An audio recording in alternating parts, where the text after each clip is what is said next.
Okay, on today's lesson, we're going to talk about how to integrate on the calculator. So the first thing, just like when you do derivatives on your calculator, there's a place to go for us to integrate, and that is the math button. So you're going to go to the math button, and we are going to be working with number 9. And when you go down and you see number 9 under the math button, it says FNINT with the parentheses. That means function integrate. So that's the button we're going to use when we want to integrate on our calculator. And the only type of integrals that we are going to be working with on our calculator are definite integrals. That means that when we go to the math number 9, let me pull it up on my screen. So I'm going to go to math. I'm going to go to number 9. Function integrate. We're going to have boxes where we fill in our limits of integration, our function, and what we're integrating with respect to. Now, I do have a part B on your notes. So if you've got the handout, that it explains how to put the information if you have an older calculator. If you are not getting, when you do math number 9, if you are not getting these little boxes, this is called pretty print. If instead you are getting this on your screen, on your home screen, function integrate with the parentheses, you have to put it in a different way. So I'm going to first go through example 1. So Roman numeral 2, example 1 using pretty print. And then I'm going to come over here and talk about how those of you who don't have pretty print will enter it on your calculator. So we're doing Roman numeral 2, example 1. We want the definite integral from 0 to 6 of x cubed plus 3x squared minus 4 dx. So this is where we would put our lower limit. So we're going to enter 0 for the lower limit, 6 for the upper limit. And then right here in parentheses is where we put the function that we're integrating, so x cubed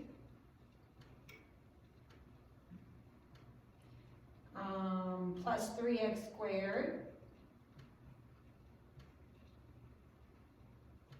and then minus 4. And then this little box right here, we tell it we're integrating with respect to x. So we're going to enter our xt theta button x, hit enter, and your calculator just calculated the area under the curve. So the area under this cubic function from 0 to 6 is 516. If you do not have pretty print, then right here, you're going to put the function. So you would put x cubed plus 3x squared minus 4, comma. Then you tell it you want to integrate with respect to x. So you would hit x. Then you would do the lower limit, 0, comma, upper limit. That's if you don't have pretty print. I'm hoping each year we phase out more and more of the older calculators, and soon everybody hopefully will have this pretty print because it is a little easier to enter the information. But again, if you don't have pretty print, you're going to enter it this way. So let's go ahead and do number 2. And then I'm going to skip 3 and 4 for you to finish for homework. But number 2 is a trig function. What mode must you be in to do any trig in calculus? Radians. So in case you've changed your mode, I'm going to go check my mode, make sure I'm in radians. I'm in radians. So I'm going to go back to my home screen. I like to clear it and start fresh. So I'm going to go to math 9 because I'm going to integrate the function. The lower limit is 0. The upper limit is 2 pi over 3. So 2 pi divided by 3. The function is 4 sine x. I've already fixed the fact that it's in, close that parentheses, it's in radian mode, and I'm doing it with respect to x. Hit enter, and the area under the curve 4 sine x from 0 to 2 pi over 3 is 6. Again, if you do not have pretty print, you're going to do math number 9. Function integrate looks like this. You put in the function. Make sure you are in radians. The variable you're integrating with respect to is x, your lower limit, your upper limit. And then hit enter and you should get 6 as well. Hopefully most of us are pretty great.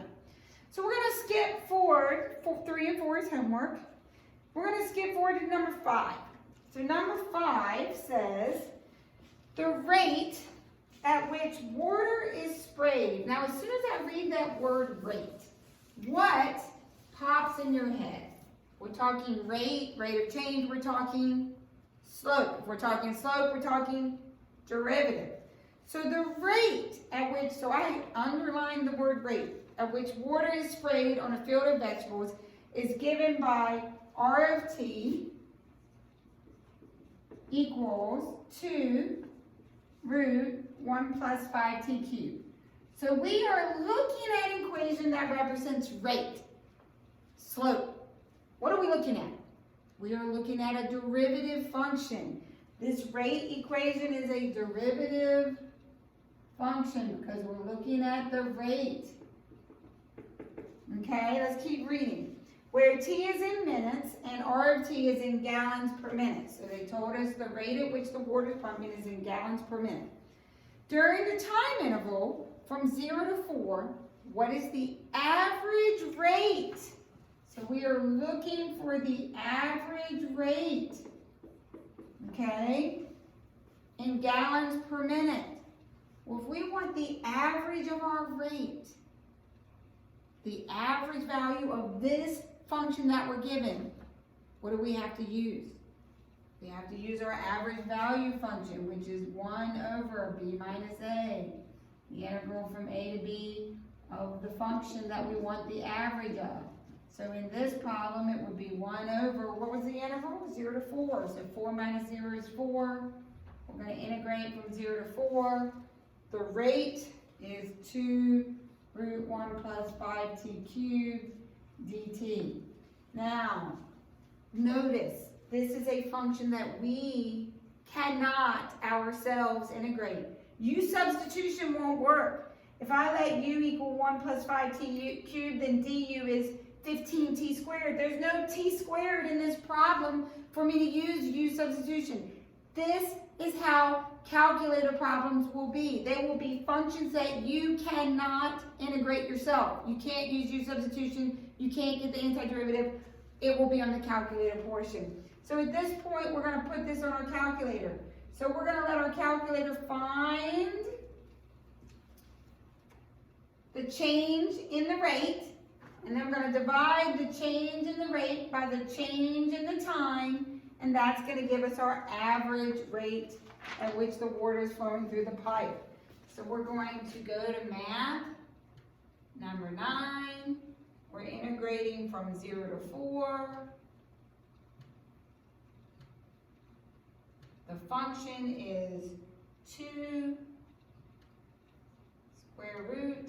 Sorry, I'm so slow. This computer calculator is not the fastest. 5t cubed. We can use x. We can use any letter we want. T just is a variable. We're using x to represent the t. And we just found the change in the rate from 0 to 4 is, so this would be the amount of water. That was water, right? Yep, the amount of water that gets sprayed on the crops from 0 to 4 minutes.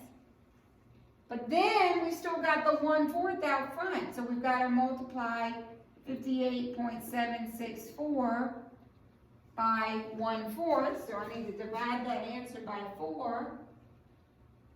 And we get the amount of water divided by the time gives me the average rate at which the water is being sprayed over the crop. So the average rate of water flow will be 14.691, which is letter C. If this were a free response and they asked for units, what would be the units? Well, the rate was in gallons per minute. So the average rate would be, the average rate of water flow would be in gallons per minute. So let's move on to example 6. And then the rest of this will be homework. The key is on SaintsNet. So example 6 says, water is pumped into a tank. So we're pumping water into a tank at a rate, rate, alarm goes off. What does rate make me think of? Derivative. So we've been given a rate, we've been given a derivative function, basically, something that represents the rate at which something is changing. So the rate, water is pumped into a tank, so we're pumping water into a tank. Are we adding water or are we taking water away? We're adding water. So we are adding water at this rate of in gallons per minute. T is the number of minutes since the pump was turned on. If the tank contained 800 gallons of water when the pump was turned on, how much water to the nearest gallon is in the tank after 20 minutes? So in the beginning of time, when they turn the water on, the tank already has how much? The tank already has 800 gallons. But we are going to pump water in for 20 minutes at this rate. I need to know how much water gets added to the initial 800. How am I going to figure that out? Well, if this is the rate, I need to get myself back to the thing that represents the amount of water. So what do I need to do to the derivative function? I need to integrate it. So I need to integrate the rate to get myself back to the function that represents the amount of water. And I'm interested in the amount of water that fills the tank over the first 20 minutes. So from time 0 to time 20. This will find for me how much water is added at this rate over 20 minutes. And then once I have that number, I can add it to where I began, 800. So we would need to do the integral with our calculator. So math 9. My lower limit is 0. My upper limit is 20. And my function is 30. Parentheses, 1 minus e. The exponent is negative 0.16 t, but I'm going to use x to represent my variable. And I'm going to close that parentheses because I put an extra parentheses in there. dx, and hit enter. And so I get 420.143. So over 20 minutes, how many gallons of water gets added? 420 gallons. Notice, that's letter B. Because a lot of students forget that it started with water in the tank. And they just figure out, oh, I added, or I put 420 gallons in the tank. Yes, you did put 420 gallons in the tank. But the question doesn't ask how many gallons were added. It's how much water total is in the tank. So you've got to add the 800 you started with, plus the 420, and it is 1,220 gallons in the tank at the end of the 20 minutes. So you have for homework to do problems 3,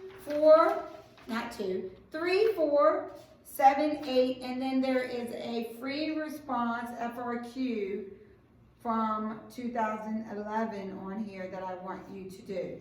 I will put the key up on SaintsNet so that you can check this homework.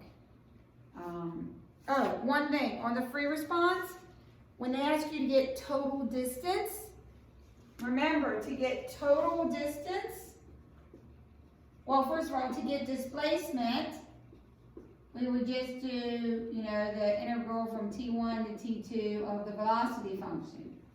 What do we do to get total distance? What do we have to do to that velocity function? We have to make it all positive. So let's pretend the velocity function, let's do a simple velocity function. The velocity function is 2x plus 3. If I wanted displacement, then I would simply, let's say from time 0 to time 5. Okay? I would simply do 0 to 5, and I'd put my velocity function here, and I get my displacement. For total distance, I have to do the absolute value. Well, the good news is, and of course I made up one that's never negative. This is kind of hard. Let me change that to 2 minus 3, because I want one that does have some negative velocity involved. 2t minus 3. So we're going to go from 0 to 5. I have to do the absolute value because we know that this looks like this, and this area needs to be made positive because it originally was a line that got flipped up. Well, the good news is, now that we know how to integrate on our calculator for total distance, we can let our calculator do the absolute value. So if I wanted to integrate this using the absolute value bars, I would go to Math, number 9, integrate from 0 to 5, and I need to do absolute value bars. To get to your absolute value bars, you go to Math, and then you go over to Number, NUM, and see number 1 is ABS. So we're going to choose absolute values. I now have absolute value bars, and I'm going to put my function 2t minus 3, so 2x minus 3 inside of those absolute value bars, integrate with respect to x, hit enter, and now my calculator has found the total distance is 14.499 whatever units. I don't know what the units were, feet, meters, whatever. That would be your total distance. Versus if I took away the absolute value bars,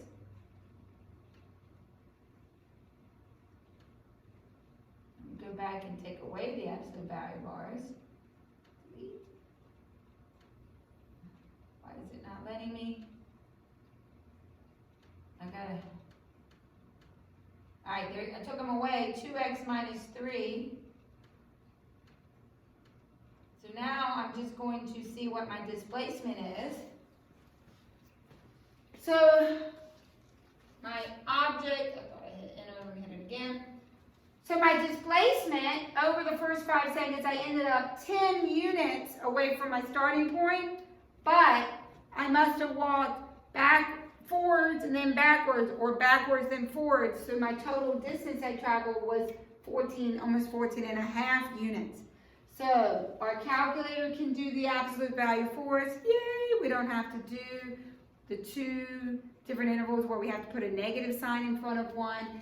And what they have seen on the majority of the AP exams is they wait and they put the total distance on a calculator problem. So like this problem that you're going to do on your homework, FRQ, number one and 2 are always calculator problems. Numbers 3, 4, 5, and 6 are always no calculators. So they put it, part CS for total distance, they put that on the calculator part so that you can let your calculator do the absolute value bars and save yourself a whole lot of work.